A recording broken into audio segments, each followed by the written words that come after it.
idrama laphana ke emzini ke kaMahunga oMaroti kuyashuba nje kuleli viki elizoqala oMaroti ngapha oRachel ngala bathi kuzobe kube nane hostage I don't know ukuthi ubani ke uzobe banjiwe laphana ke kaMahunga. Hello everyone, welcome back to Sunny Live Channel. Thank you so much for tuning in. I'm here to update you of what's going to happen on Skim Sam from the 20 or from the 16th to the 20th of June 2025 on Monday.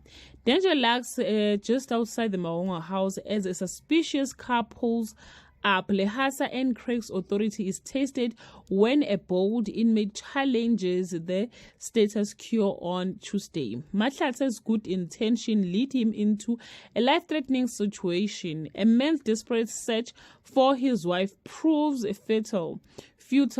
Lehasa chooses to prioritize his moral overpower on Wednesday. Maroti threw himself into a very dangerous situation.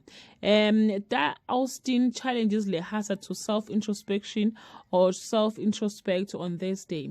A hostage situation unfolded at the Mahunga house. Lehasa's attempt to make amends for his past mistakes. On Friday, Babele links Le Tomaputla's friend to a housebreaking incident. Lehasa apologizes to Nkosi, but Kwezigazi can see right through the trick. Well, guys, that's all I have for today. Can leave your comment below and share your opinion. Bye.